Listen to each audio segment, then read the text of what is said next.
newborn American babies, newborn citizens of these United States, free and with rights guaranteed by the Constitution. But let's take a closer look. These new arrivals in a typical American town have equal legal rights. In class, they are not equal at all. Each has a social status handed on to him by his family, ascribed to him at birth. Meet Guilford Ames III, the latest addition to one of the town's upper-class families. Guilford Ames II is the wealthiest man in town. He owns a large factory. The Ames is one of the oldest families in the community, and so it represents prestige as well as wealth. This is where an Ames family has lived for the last 100 years, and this is where Guilford Ames III will live. Like most of the babies here, this one, Theodore Eastwood by name, has an ascribed status of middle class. His father is Joseph Eastwood, high school educated and a white-collar worker in the Ames factory. He has a steady, skillful job and is comfortably off, but the chances are that he will not advance much beyond his present status. The mortgage on his house is on its way to being paid, and someday it undoubtedly will be.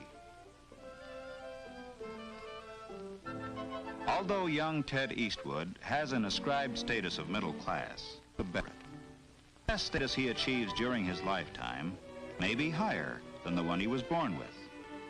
It could be true to maybe David Benton, whose ascribed status is lower class. David's father is Michael Benton, an unskilled factory worker who has a meager education. Mr. Benton rents the upper floor of a two-family house in a rundown section of town. The ability to rise from an ascribed status to an achieved one is called vertical mobility and is particularly characteristic of the United States.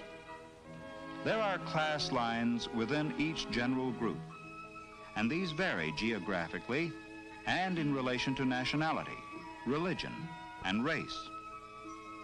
Class exists in the United States as it does everywhere, and it plays a vital part in the life of every community. Let us follow the lives of these three babies and see how class affects them.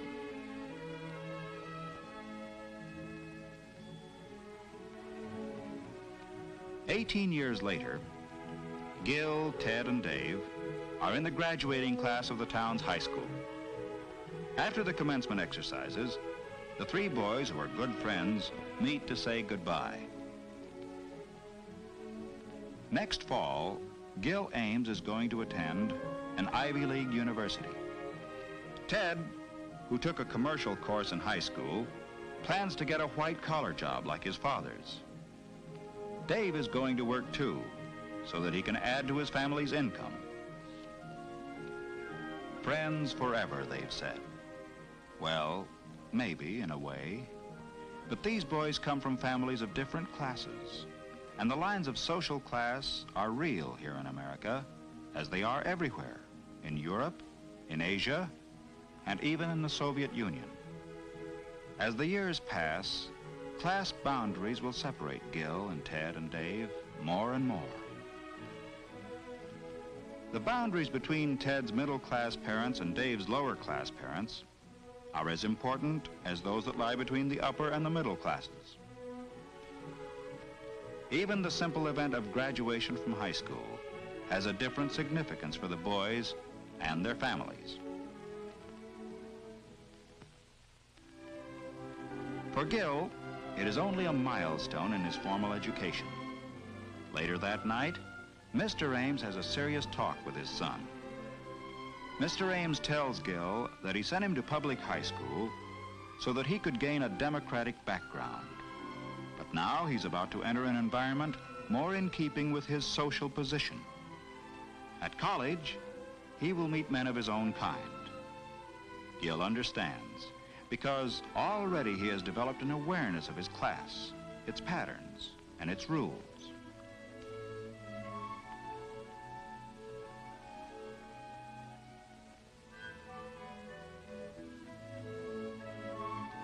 In another part of town, the Eastwoods have just finished dinner, and Mr. Eastwood is talking with Ted about his plans for the future. Ted's record in high school was generally good, but there was one subject in which he excelled: drawing.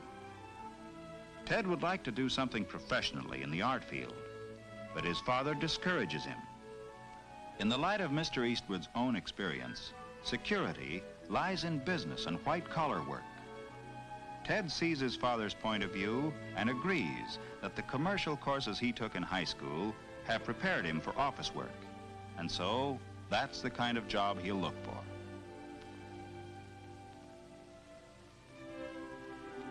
In the Benton household, graduation from high school is an event worthy of celebration, and a family party in Dave's honor is in progress. Mr. Benton proudly announces to the guests that Dave has already gone out and found himself a job. In the Benton family and among their neighbors, economic pressures are important. Dave's initiative in finding work is highly regarded by all of them, and his parents are justifiably proud.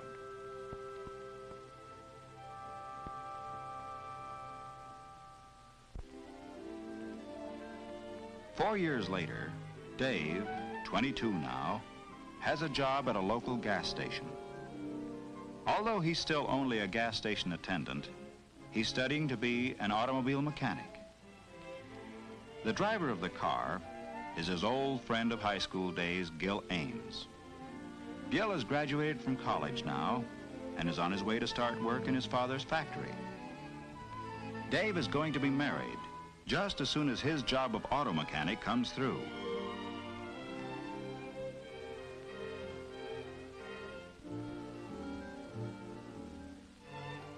Gil's first day of work in his father's factory turned up still another familiar face. Ted Eastwood has a job in the bookkeeping department. Mr. Ames is taking his son on a tour of all the departments of the factory. Someday, Gil will take over the business, and today, he's beginning to learn about it.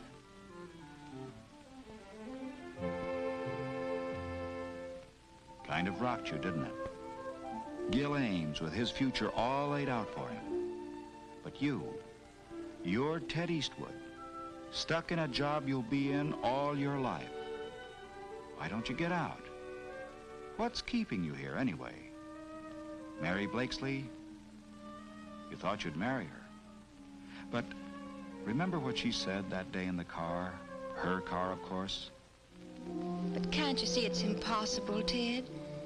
It's not just money. We live in different worlds. Sure, different worlds inside this town, but there are other worlds, bigger towns. You've got some money saved, go to New York. Give it a try for 6 months. And if you fail, only you're not going to fail. And Ted didn't fail. He had talent and the ability to work hard. He started with a job in the art department of a large advertising agency. They called him a production assistant, but actually, he was a sort of a glorified errand boy.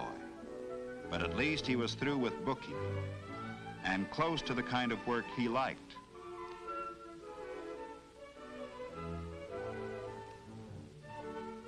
At night, he took courses in commercial art and advertising and spent a good deal of his free time working and studying at home. In the years that followed, Ted gained a thorough technical knowledge of his field.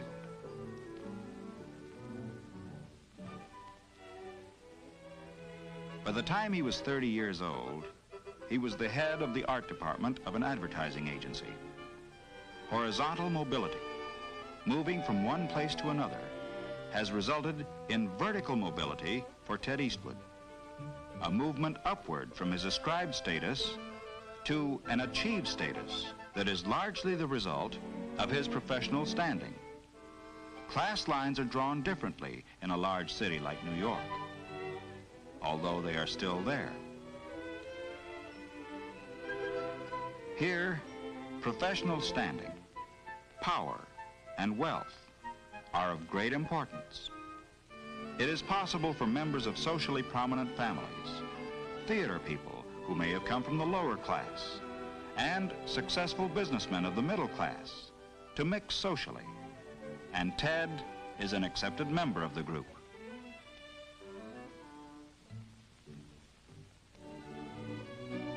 But when Ted returns to his hometown on a vacation, how does he fare? Has he a new achieved status back there too? When he meets the girl he wanted to marry, have things changed? The town is small enough so that Mary has heard about Ted's success in New York. But this isn't New York. Mary is married to Gil now, and although they are friendly enough toward Ted, he still isn't part of their world, and he never will be. In this town, the ascribed status of his parents is still the class to which he belongs.